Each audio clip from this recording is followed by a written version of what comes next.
This is Yolanda Racinos, your local real estate agent, and I'm super excited to have here Tiffany Davies, who is your regional account executive for IPX. Thank you so much for being here with us today. You're welcome. Tiffany, thank you so much. So, I'm really excited to have you here because you're like a 1031 exchange specialist. And I get so many questions on this exchange. And I think it's so important for everyone to know. And there's a lot of people who don't even know about this. So I have a few questions for you that hopefully you can possibly help, our local community understand better. And hopefully they can utilize it in the future. So I'll start with the first question, which is, what is a 1031 exchange?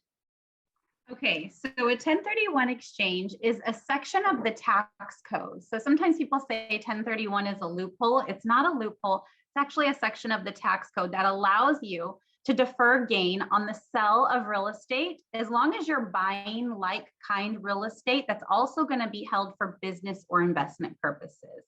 And as long as you do that and buy equal or greater in value, you're able to defer all the capital gains tax that would normally be due. So, the other thing that kind of comes up is what is the treatment that we get on our homes, the actual homes that we're selling that we live in, our primary residences. So under section 121, you're able to exclude gain up to $250,000 if you're single, $500,000 if you're married. That's on your primary residences. But in section 1031, that's for properties held for business or investment purposes. You're able to exclude gain as long as you buy like-kind property and, again, equal or greater in sales price than what's being sold.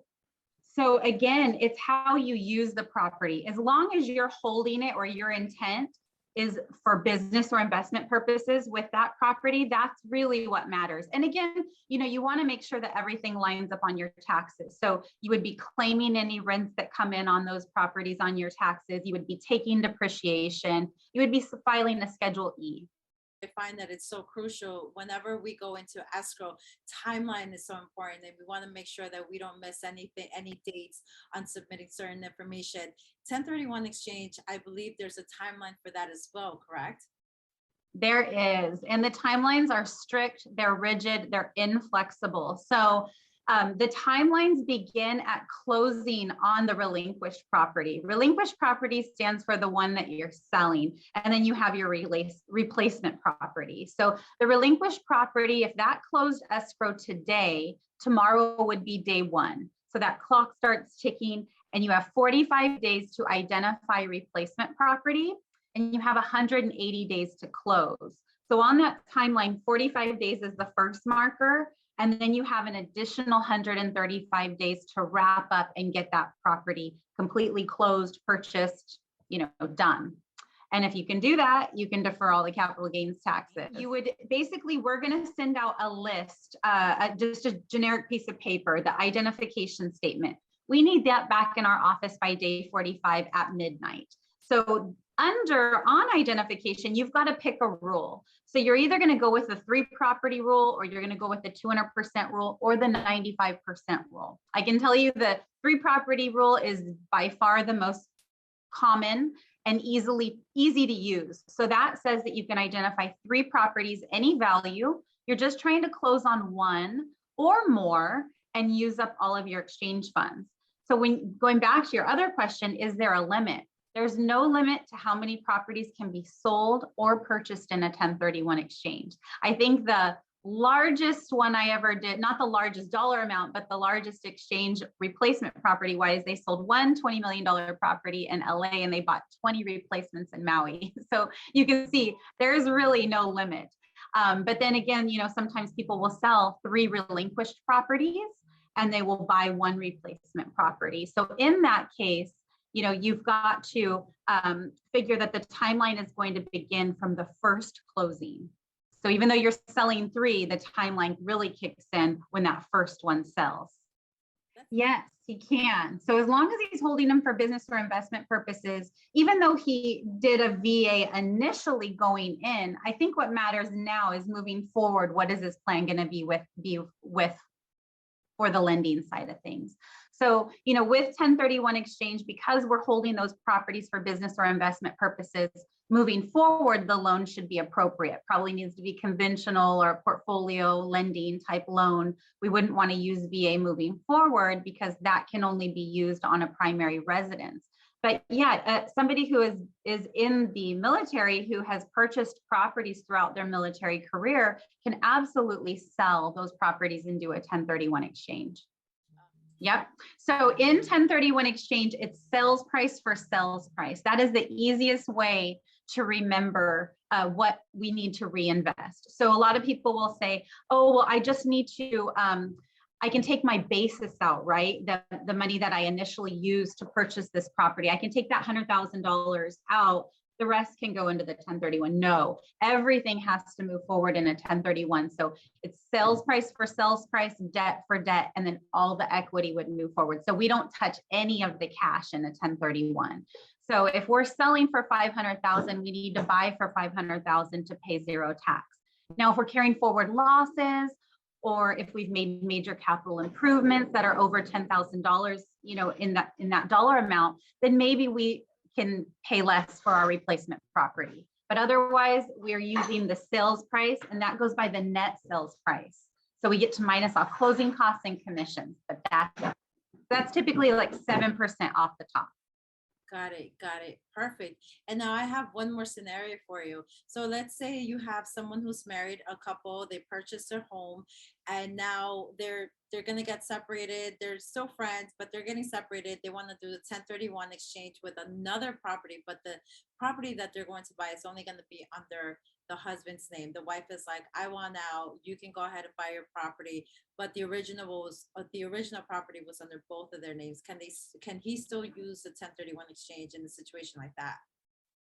Yes, so I have done 1031 exchanges for couples going through a divorce. What the best way to do it is to go off of the decree. So once the assets have already been divided by a judge, then we would move forward from that point. So any properties that they own, you know, if everybody's willing to sign off on contracts and sign, you know, paperwork moving forward, it usually works. I've had where a husband and wife had sold an investment property and they both did 1031s. So they can separate it out and go their, you know, separate the funds and go their separate ways because the judge had already decreed and had already ruled on what they were, how the assets were going to be divided. If we don't have a decree, that's a different scenario. So in 1031 exchange, whoever is selling needs to buy. So if we have a divorce situation and we don't have a decree, I would say as long as everybody's willing to sign off on the contracts, we're going to be okay. But can they go separate ways? Not really, because whoever sells needs to buy. And because we don't have a decree, they can't really go separate ways.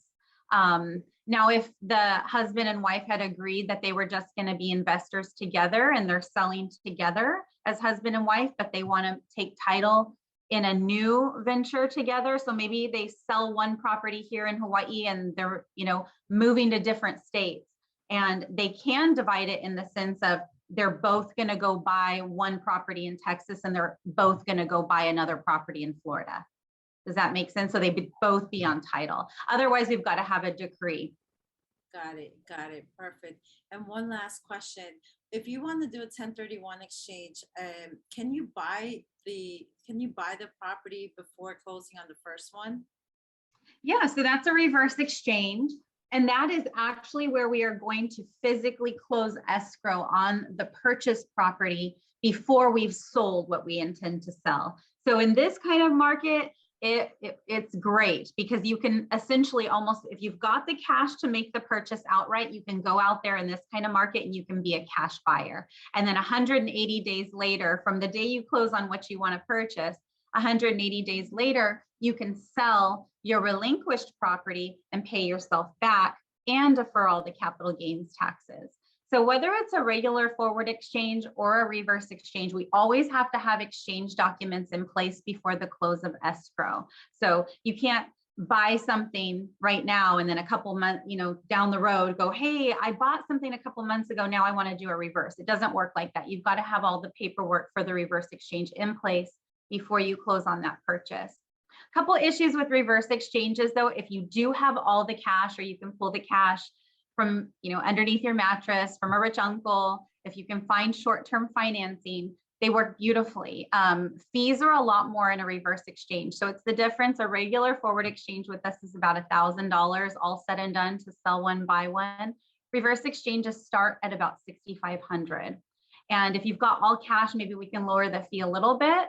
But that's one issue is fees are just a lot more. So that's not only the fees to us, but then you have ancillary fees, title and escrow, transfer, conveyance taxes that are going to increase the fees even more. So that's a couple issues. One of the reasons why investors love to use them is because they don't have to fight that 45-day window. They don't have to kick out tenants, and sometimes they need to make improvements and they need some time to get that done. So there's a lot of reasons why investors use reverse exchanges. Again, it's just a little tough if you need financing, because we ask lenders to sign off on non-recourse language.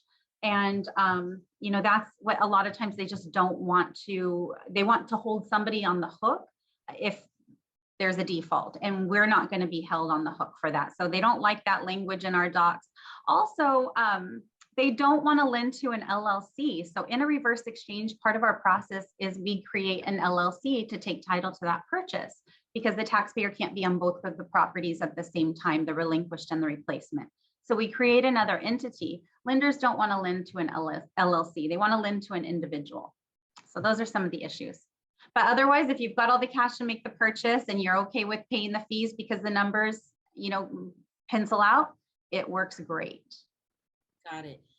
Wow. I mean, it sounds like you really have to truly understand, there's so many rules and regulations to this, but at the same time, there's so many benefits to using a 1031 exchange. So now my last question is, can someone do a 1031 exchange on their own, or should they use a professional like you?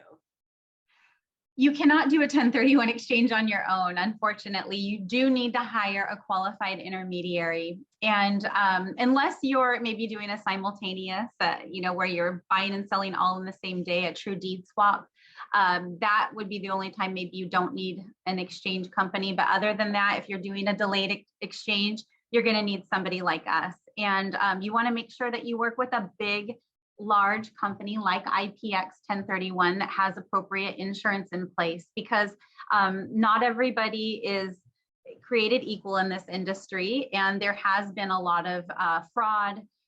Sometimes exchange companies will try to invest clients' exchange funds to turn a quick profit. So you really want to make sure that you're working with a strong exchange company that's not doing that, that's not investing clients' funds, and that's got deep pockets, that if something goes wrong, they're going to be there. Makes a lot of sense to me. Awesome, Tiffany. Thank you so much for sharing all of this You're welcome. information with the local community. And so last, I'm going to leave with, if anyone wants to do a 1031 exchange, how can they reach out to you? Or if they have any more questions, is there a social media, is there an email or phone number you would like to share with the local community? Because I have a feeling more people will reach out to you with more questions. Yeah, that's what I do all day long, is just meet with people over the phone like this, over Zoom. And we go through, what are you selling? What are you buying? Talking about the exchange rules. So that's what I do. But I'm very easily reached at 808-387-4140 or by email at tiffany.davies@ipx1031.com. Cool. Thank you so much, Tiffany. Thank you. Thank you. Thank you. You're welcome. I really appreciate this opportunity as well.